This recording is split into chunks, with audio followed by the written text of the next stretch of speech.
Bung Kenny Watahe. Terima kasih. Ya, mungkin malam ini kayaknya ibadahnya akan berbeda ya. Iya. Artinya dari rutinitas kita yang mungkin orang sudah mulai merasa bosan, Iya. bangun tidur, mandi, Iya. kerja, pulang. Apalagi bapak-bapak. Iya, Apalagi bapak-bapak ya. Jadi kita perlu sekali-sekali situasi yang Berbeda ya. supaya segar. Ya, malam hari ini Ibu Pendeta Besti akan bimbing juga. Iya. Ya. Iya, mohon dimaklumi. Tapi nanti semua waktunya akan diatur baik-baik. Iya. Oke. Mungkin kita boleh mulai ya. Yang pertama dulu kita akan dengarkan sambutan daripada tuan rumah. Ya, siapa tuan rumahnya? Bapak Irianto Yusuf. Ya, kami persilakan. Shalom. Halo. Selamat malam Bapak Ibu. Malam ini kita mengadakan ibadah dengan lain daripada yang lain yang biasa kita lakukan di ibadah PKB gabungan 12 sektor. Dan kami juga berterima kasih kepada Bapak-Bapak yang telah hadir pada malam hari ini, karena kita akan dibimbing oleh dua rekan kita, Bapak Kenny Watahe dengan Bapak James Saino. Mereka adalah tim kreatif PKB Batara Kasih. Tim dadakan katanya. Di Gerakan Roh Kudus. Terima kasih juga kepada para pendukung acara ini dari Kopi Kapal Api, Mustika Ratu, dan pribadi-pribadi yang telah memberikan sumbangsi yang begitu besar kepada kami. Dan ada sepertiga nanti audiens Bapak-Bapak sekalian jika ingin memperdalam apa yang disampaikan oleh pelayan firman, dan dalam interaksi itu kita batasi 3 menit. Silakan. Iya, tema kita Bapak-Bapak sekalian, rasakan kuasanya. Berarti yang kita bicarakan kuasa Yesus yang dialami dan dirasakan oleh umat yang percaya, termasuk kita di dalamnya. Nah, dalam perikop bacaan kita ini dikisahkan tentang 2 orang murid Tuhan Yesus yang berjalan ke Emmaus. Dosanya dosa apa sebenarnya? Karena kurang percaya, kurang yakin apa yang sudah dikisahkan di dalam Alkitab. Sehingga itu yang menyebabkan yang dikatakan ada selaput yang menutupi mata mereka, sehingga mata mereka kurang celik untuk melihat siapa yang ada di depannya itu. Oke, terima kasih. Tepuk tangan dulu buat Saruna. Ada lagi? Tapi begini dulu Pak. Ya, oke, silakan. Coba dulu dilihat teksnya. Ada enggak ungkapan selaput menutupi mata mereka? Coba dilihat dulu teksnya. Jangan sampai waktu begitu dulu guru sekolah minggu karena tidak bisa menjawab Mataran bisa ini. Ya. Baca teksnya ada. Oh, mataran itu ada? Belum. Ya, belum. Coba dulu dibaca dulu teksnya. Dari sini ada? Om Meser? sambil dibaca teksnya. Ada di Sambil baca teksnya? Oh ya, Pak Fritz silakan. Silakan berdiri. Tadi Om cuma sekitar 1 menit, jadi ada banyak waktu. Masih banyak. Iya, terima kasih Pak. Kalau teks aslinya memang di situ hanya dikatakan ada sesuatu yang menghalangi mata mereka. Jadi bukan selaput, mungkin salah eja saja. Mungkin ada sesuatu yang menghalangi mata mereka sehingga tidak mengenal siapa Tuhan Yesus pada saat mereka berjalan. Apa yang disampaikan oleh Pak Saruna tadi, saya juga setuju. Cuma persoalannya kalau dikatakan dosa, berarti kita semua orang berdosa, berarti selalu akan terhalang setiap saat. Jadi kalau menurut saya, menurut pendapat saya bahwa memang sesuatu itu adalah perasaan, kekhawatiran, rasa takut atau galau. Nah pada saat itu kan kita tahu bahwa pada saat itu suatu peristiwa besar, Tuhan Yesus tidak ada dikubur. Jadi murid-murid masih pada galau, tidak tahu apa yang harus mereka perbuat, khawatir dan lain-lain, takut dan lain-lain. Jadi mungkin hal itu yang membuat sesuatu itulah yang dikatakan sesuatu itu yang menghalangi pandangan mereka, sehingga mereka padahal mereka rasakan, mereka tadi katakan dalam pembacaan perasaannya berkobar-kobar pada saat mereka bercerita dengan Tuhan. Kita tahu itu proses. Itu by proses. Dan orang tua sudah mulai, ibu saya kebetulan baru operasi katarak di kampung, dan itu bertahap dan dia menyadari bahwa ini katarak. Tapi kalau yang satu ini, mereka sudah jalan sama-sama ke Emmaus, mau selaku kayak mau sesuatu, tapi Masa lama sekali gitu ya? Iya, Menyadarinya. kenapa terjadi pada saat itu? Nah, itu mungkin yang perlu kita. Pak Tantu, Om Oles. Silakan Om. Terima kasih. Karena pembicaraan kita adalah untuk mengarahkan orang semua percaya. Orang harus percaya bahwa Tuhan itu ada. Maka kalau pada saat itu orang tidak melihat Tuhan karena belum percaya bahwa Tuhan itu ada. Jadi yang buat kita di dalam Alkitab itu cuma menunjukkan bahwa kita harus percaya, tidak usah banyak cara, kita percaya bahwa itu Yesus ada. Terima kasih. Perkembangan perjalanan mereka, di sinilah letak bahwa mereka tidak dikuasai oleh Roh Kudus. Di ayat yang ke-28b, dia sudah nyatakan, lalu ia berbuat seolah-olah hendak meneruskan perjalanannya. Di sini letak, ia berbuat seolah-olah. Jadi Yesus berbuat seolah-olah mereka tidak mengenal Yesus, karena mereka tidak dikuasai oleh Roh Kudus. Terima kasih. Terima kasih Om. Masih ada waktu. Masih ada waktu. Masih ada waktu. Masih bisa? Pak Ishak, Guntur Resi, silakan. Terima kasih, selamat malam saudara-saudaraku. Saya lihat, Bu, kalau dilihat dari kehidupan kita tiap hari, mungkin salah satunya kita lihat rencana PKB mau ke Bogor. Banyak orang tidak mau menyatukan satu langkah untuk cari dana.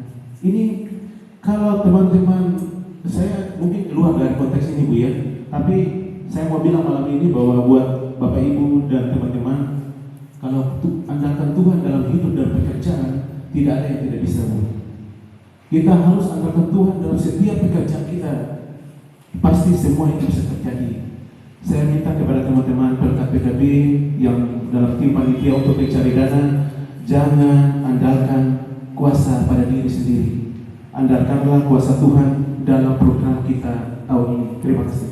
Lebar kepada Yesus itu lalu dia bilang, padahal kami dahulu mengharapkan bahwa dialah yang datang untuk membebaskan bangsa Israel. Tapi sementara itu telah lewat 3 hari sejak semuanya itu terjadi. Artinya apa yang diharapkan mereka itu tidak terjadi.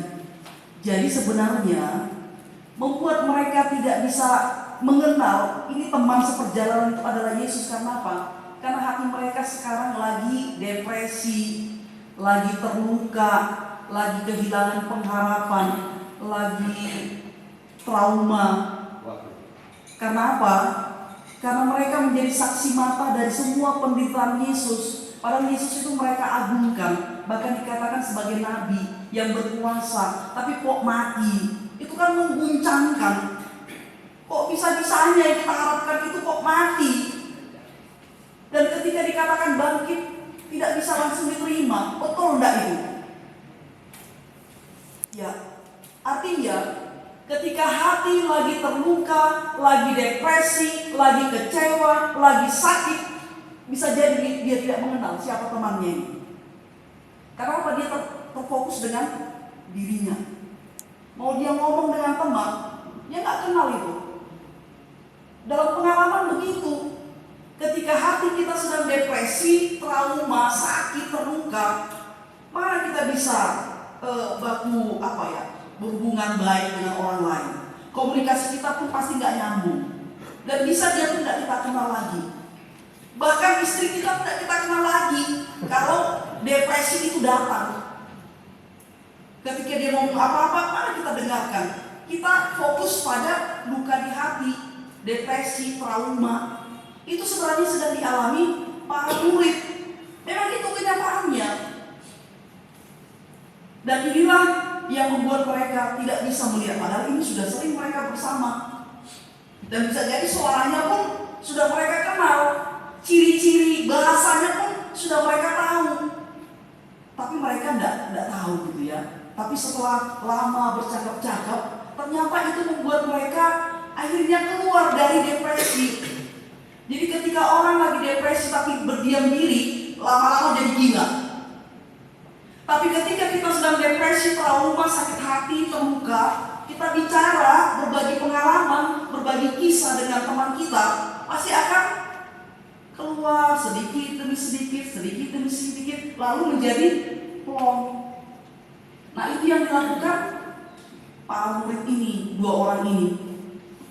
Dan uniknya, ketika mereka berbagi cerita, Yesus hadir. Sehingga percakapan mereka ketika berbagi cerita itu terarah. Nah, ini dia juga penting. Ya, keterarahan ketika ada teman depresi, teman yang menjadi pendengar itu mengarahkannya juga berdasarkan firman Tuhan. Disitulah fungsi kehadiran Yesus. Bisa bertanya. Ya. Orang yang sudah percaya, yang sudah yakini bahwa itu Tuhan, lalu berubah seketika itu cuma melihat keadaan itukah yang diminta oleh para pemuka agama, bahwa kalau ada cobaan seperti itu Anda harus berubah. Padahal diminta oleh semua penuntun agama adalah tidak boleh berubah apapun kalau sudah menerima Yesus itu ada. Percayalah bahwa itu yang terjadi itu adalah kebenaran Yesus. Dikira ini. Iya. Karena bagian dari jemaat, saya jadinya melihat bahwa dalam konteks kekinian sebenarnya Tuhan itu hadir di sekeliling kita. Dia menunjukkan kuasanya, apakah melalui tetangga, istri, anak, atau apa, tapi kita tidak menyadari. Seperti akhirnya kita tiba pada konteks yang Pak Onesimus katakan tadi, bahwa harusnya ketika kita sudah berserah iman pada Kristenan, lu percaya nggak percaya, masalah besar, masalah kecil, ada Yesus. Nah, cuma sayangnya dia sudah ada dekat-dekat kita melalui orang lain, melalui pertolongan, melalui contoh. Bahkan saya kita banting kemarin waktu menyiapkan PKP di rumah di dalam Metua. Ya, dari situ sebenarnya mungkin sebenarnya dia sudah hadir ini. Cuma kita tidak tahu, kita tidak sadari. Di belakang kita baru tahu sebenarnya ada tanda-tanda yang Tuhan sudah berikan. Ya, itu sekedar tukar pikiran. Om Ren, ada? Ya, mungkin menurut saya cerita dalam Alkitab mengenai Tuhan Yesus, kita sudah diberikan pemahaman, pelajaran sehingga kita dapat mengerti. Dan ini realita ini terjadi sampai sekarang. Kita bilang mengatakan bahwa kita orang percaya, tapi satu saat kita mengalami sesuatu, kita tidak percaya. Kita tidak percaya bahwa Tuhan itu, karena tidak ada keyakinan di iman kita bahwa ada maksud Tuhan di balik kesusahan kita. Nah, setelah berjalan mungkin lama atau cepat, baru dia sadar bahwa semua ini karena Tuhan Yesus sehingga saya bisa pulih kembali. Padahal ini terjadi pada saat kita sekarang, sampai saat ini kita berbicara, ini terjadi. Kita bilang kita orang percaya, saya rasa itu. Dan kita bukan berbuat sebenarnya, lebih baik kita jadi budak. Budak itu betul-betul dia mengikuti kemungkinannya apa? Betul-betul dia hayati. Setiap angkutan kota, mahasiswa itu naik ke mobil bis, salah tanya kan Kristen. Sampai waktu itu juga saya kebetulan sekali saya punya kendaraan rusak. Saya pulang dengan PT. Kalau saya berpendapat, saya juga selalu berkomunikasi di sini. Kadang-kadang juga di antara kita pengurus itu saling tidak ada komunikasi. Nah, mungkin juga belum mereka cuma menyebutkan dengan segenap hati. Ini PKB yang sekarang kami alami seperti ini. Karena ini ada sangkut pautnya mungkin kesana ya dengan Alkitab itu bahwa kita juga murid Tuhan Yesus. Terus terang, saya juga mengenal Yesus juga belum begitu lama dengan bapak-bapak yang ada di sini. Ya.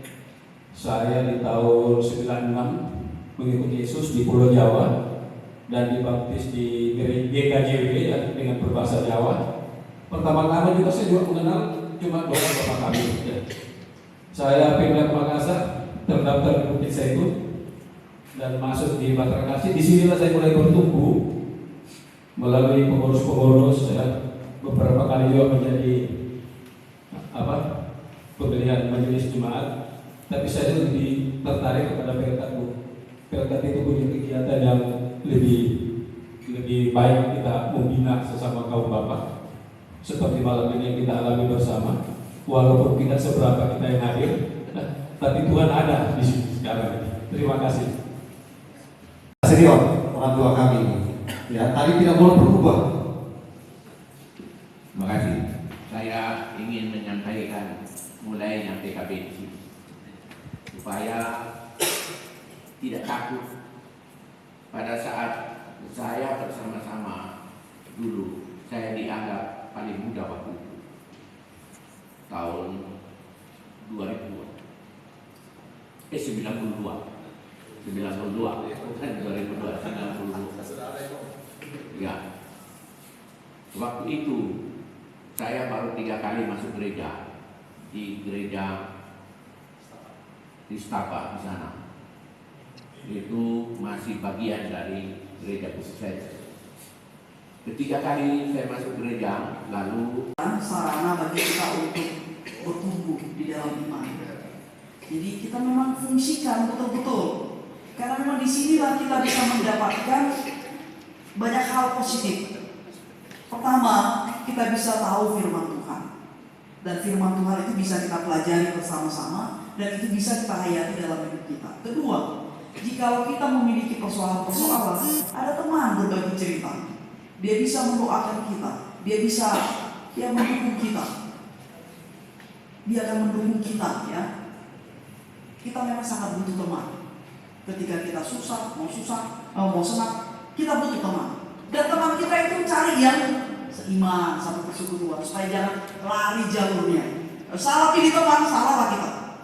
Makanya pilihlah teman yang baik. Kemudian kita bisa juga berbagi informasi. Oh, pekerjaan apa di sana ada ya? Bagi teman-teman yang belum memiliki pekerjaan atau mau mengembangkan pekerjaan, di sana ada lowongan kerja loh, ada begini. Kita bisa kasih masukan. Banyak sekali sisi positifnya. Karena itu bukan hanya tanggung jawab pengurus, tapi tanggung jawab kita bersama semuanya gitu ya. Untuk menghadirkan banyak kaum bapak di dalam persekutuan ini, supaya sungguh-sungguh fungsi dari PKB itu bisa dirasakan oleh jemaat. Ya, demikian. Ya, silakan. Mungkin ini ada statement terakhir dari mungkin tidak ada? Cukup ya? Iya, kalau saya sih berkembang dari tadi memang ada tantangan baru di kesimpulan ya? Iya. Kebetulan dengan Pak Michael, beliau dengan istrinya datang ke rumah kami minggu lalu, silaturahmi ya. Kita ada ide untuk bagaimana itu berkontribusi pada gereja. Mohon didukung, salah satunya menjawab yang ini.